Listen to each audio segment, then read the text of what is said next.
tremendous tease or a tremendous value? Boy, we have a lot of those questions today as we look through the list of games. Hey everyone, it's Phi Farley. We're going to be going through the tremendous tease or tremendous value as we go down this list of games. I got one pick that I can lock in, but boy, I'm trying to be careful on not putting any picks out there that are tremendous teases instead of tremendous value.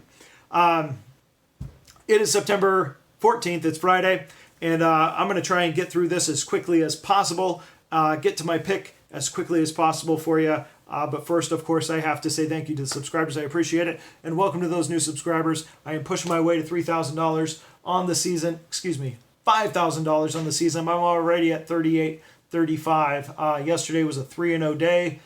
On the season, 56.3%. And that's on 247 plays. Not bad. Real quick as I look at that, I hope that the message of my videos throughout this whole season has been that you can do it, that you can do it on your own, that you don't need to pay a betting service, that you don't need to go to someone who has some kind of greater access to knowledge than you do yourself. And then in the end, not only do you get to own your success and own your failures, you get to own your picks and own your rooting for each team, which I think is extremely important when it comes to sports betting. So my picks have never been, and I actually think I have a pretty smart audience. I've heard a lot of feedback that are even not only asking good questions, but also maybe not even agreeing with me and saying I don't see it. I don't see the value. I don't see the game going that way. Taking the information, dicing it up a little bit. But I've always said it's the why, not the what. So own your decisions, own your picks, and you've seen me all season. I haven't tracked anyone else's picks. I don't take anyone else's picks or plays and dice them, regurgitate them back to you. It's my data. It's my research. It's my hard work, putting it out there and showing you that it can be done. So on the season, we're up $3,835. I'm going to see if I can get to $5,000. I'm sure hoping so. We'll see how the next 2 weeks go. Yesterday was a good start, though. Speaking of yesterday, finally the ninth inning paid off. Mariners, Angels, 3 runs scored in the ninth. Takes the game from 7 and under to 10. The over hits the over for a 3-0 sweep, including the Rockies at a plus 145. Underdog coming through. All right, moving on to today. So we got all kinds of games that talk about teasing with underdog value. Chin for the Marlins. All his numbers look better than Eflin's, especially in the last 30 days. Gossman, former ace, with his new team going against Washington. Archer, former ace, going against Gio Gonzalez. Flaherty going up against Buehler. Underdog at home, St. Louis making a playoff run. Seriously?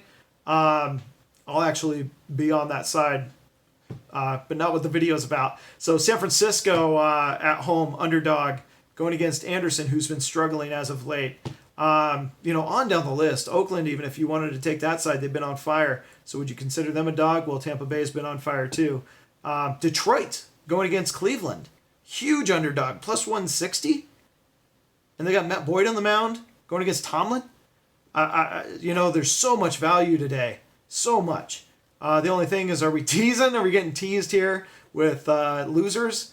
Or do we actually have winners lined up? So anyway, here's my one pick I'm going to get out there for you today from Phi Farley and my picks, my breakdown. We're looking at Kansas City against Minnesota. This is a rematch of a game a week ago where Kansas City won this one by the score of 4-1. Lopez on the mound going against Jose Barrios. And I'm going to point out real quick the interesting pitching history of Jose Barrios. So he has 22 total decisions this year. 22 total decisions, which is very unique. Usually if you have 22 decisions, it's because you either won a lot or you lost a lot. If your name is Jamie Shields, you have lost a lot. You're 6-16. That's 22 decisions, but it's lopsided. Same thing if you're Blake Snell. 18-5, there's 23 decisions, but he's won them all. He's won 18 of them. To go 11-11 is really strange. So it's interesting. In his 29 starts, I went back to see how many of those games ended within one run. 3. Out of 29, only 3 games have ended within 1 run, either win or lost.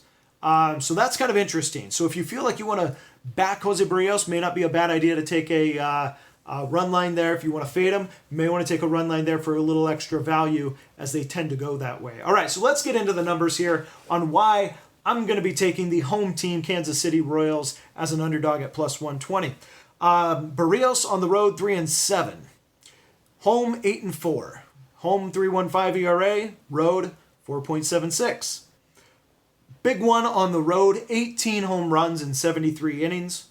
At home, 6 home runs given up in 100 innings. Opponents hit 204 at home. They hit 253 against him on the road. Now, in the last 30 days, all numbers have gone up. 4.94 ERA. Opponents hitting 269 against him. 6 home runs in only 5 starts. He's starting to get pounded. And now we're going to Kansas City, where Jorge Lopez has been doing a fantastic job. His last 2 games, 15 innings, only 6 hits, only 2 runs. Tremendous starts, taking his ERA in his young career with the Royals from 7.9 down to 4.4.